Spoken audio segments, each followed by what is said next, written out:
Hi, Andrea here. This is my review of the Felder K700 Sliding Table Saw.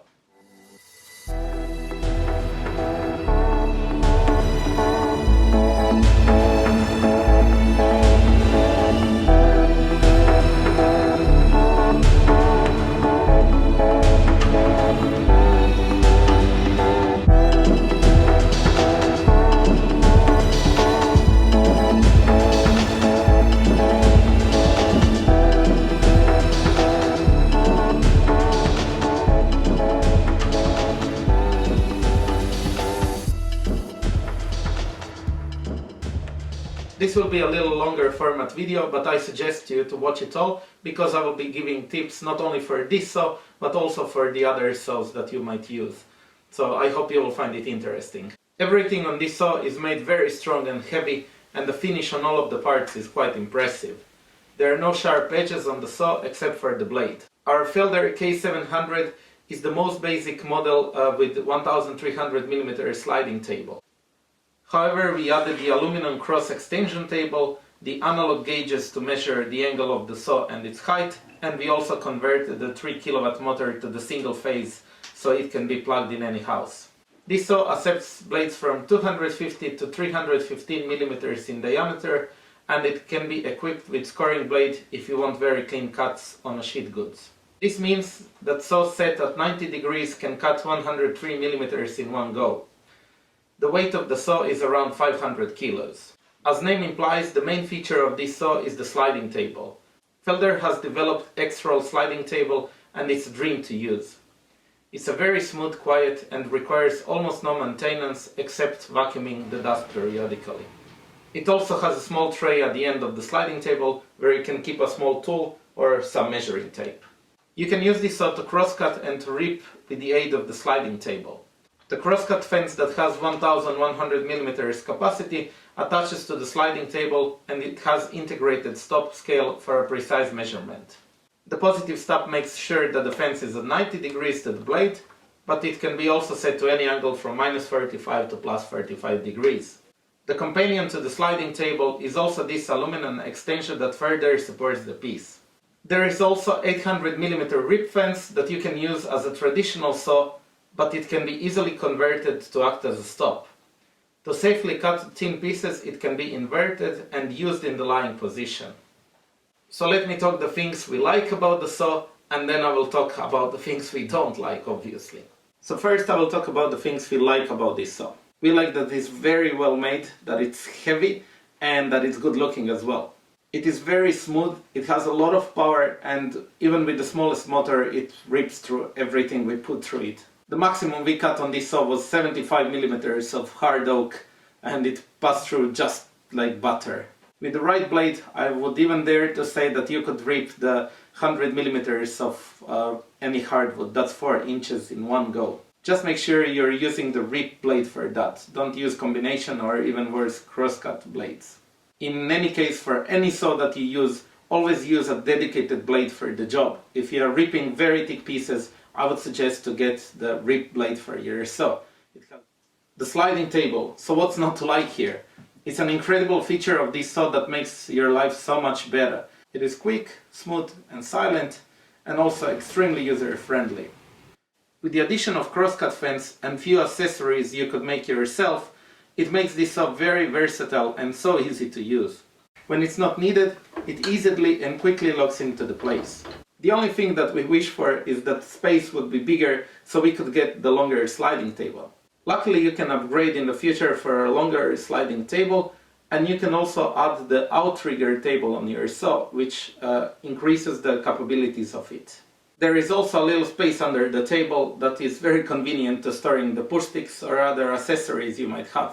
The rip and the cross capacity on this saw is quite large. It's 800mm on this side, and on the crosscut capacity is around 1100mm.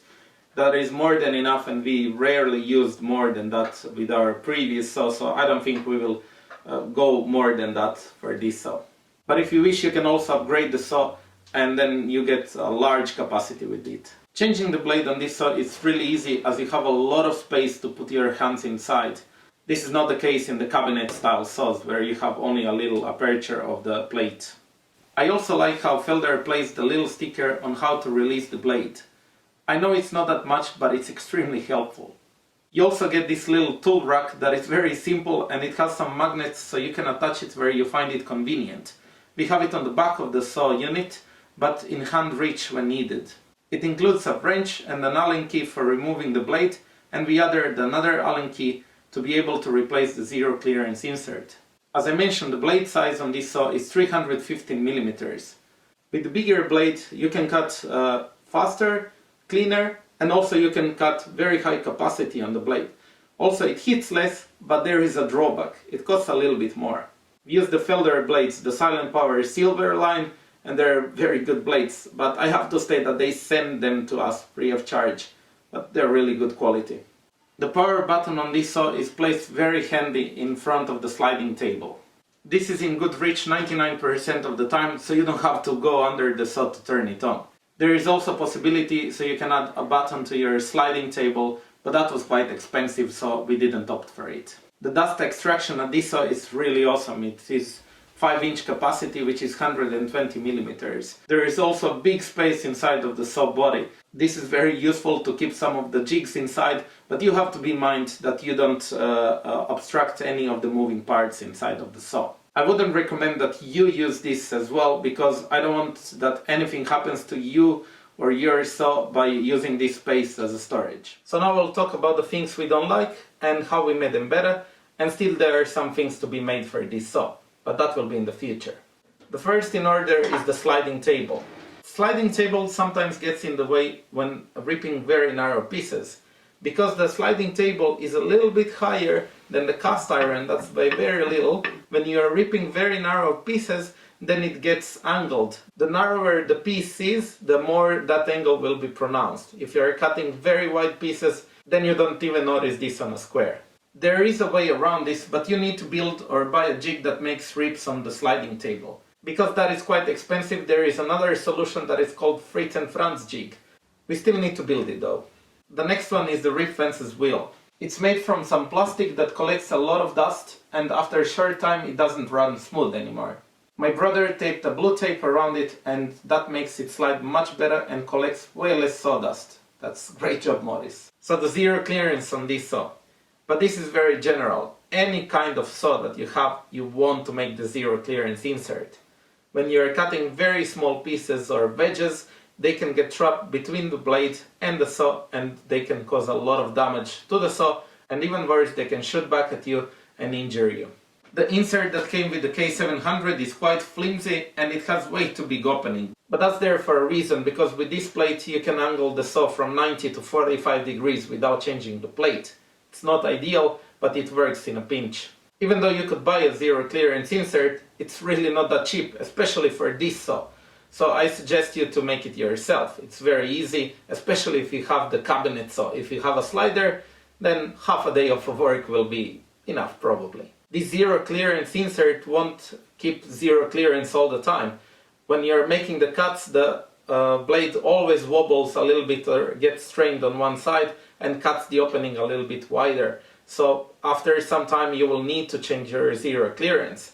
For us, the first model that we made was maybe not that well thought out, because we need to change the whole piece because it's one glued piece. But in the future I would make just the top part, it can fit inside, and then it could be swapped easily. The blade access cover. You can see that when the original plate is in place, there is a lot of space under it, so you can open the cover by reaching with fingers behind it. However, with our insert plate there is no space for fingers or dust to pass through.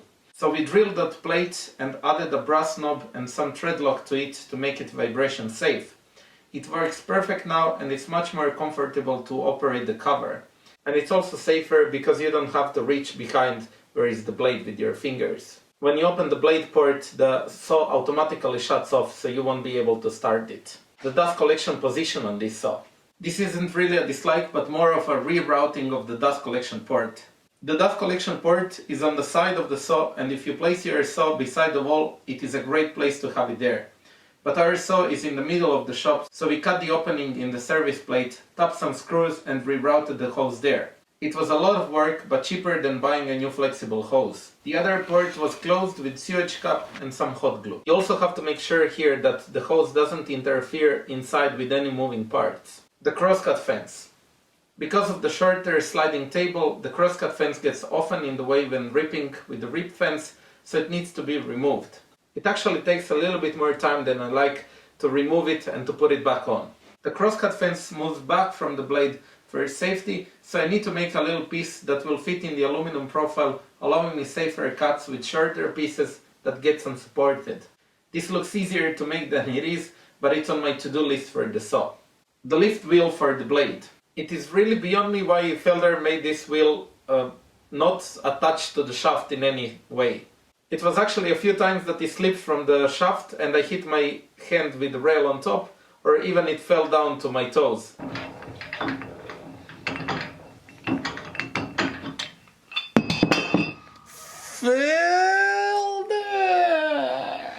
So to solve this, I drilled a hole in the aluminum wheel and cut some threads in it. Then I placed a set screw inside, which presses on the shaft, and voila! Also, we placed here the absolute amazing dial indicator from Felder that is accurate to 0.1 of a millimeter. That's really tiny. This is great for cutting grooves, half laps and many other things. This measures exact height from the blade to the sliding table. We also have it on our A341 for thicknessing operations, and we love it. The tilt mechanism. It had a normal wheel and no gauge, so we removed the original plastic and placed this gauge into it. Its tolerance is not impressive at half of a degree, but far better than my eyes trying to align the blade and messing up with the protractor and bevel gauge. So half of a degree it is. The Euro blade guard. It is so difficult to take it off and even more difficult to put it on that I love to say fail. We took it apart and placed a small bevel onto the bolt that goes through the riving knife so it can slide a little bit better, and now it's much easier to put it back on. The best solution to this is to buy actually the overhead dust collection that goes on this saw, but it costs more than 1,100 euros and that's a lot of money, so I will be rather making one like Mike Farrington made for his saw. By the way, that is an awesome channel you should check out, links in the description. The rip shoe. This little contraption allows you to use the sliding table for ripping or edging the boards on the blade. It is great when removing the sapwood or live edge from the boards, and it works very fast since there is no clamping needed and you can move quickly.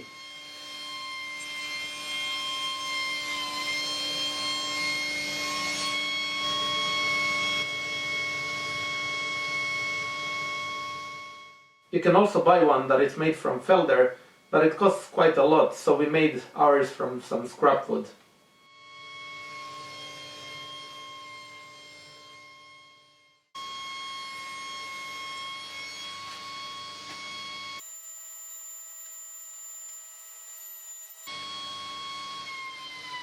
So my final conclusion is, even though this saw has some minor things that we found on it, it's still a beautiful saw and performs really well.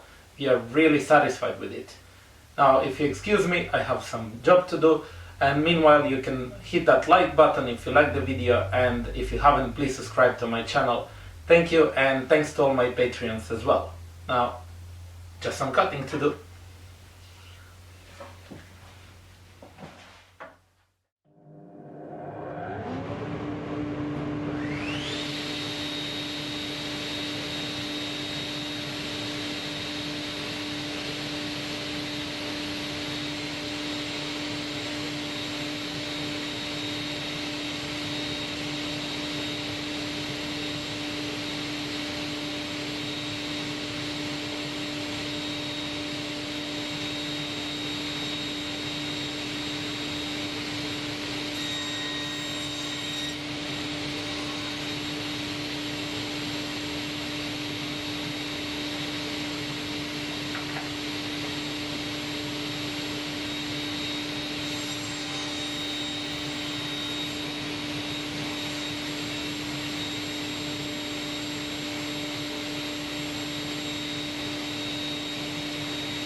that Felder piece of plastic. We only wish that our workshop was a little bit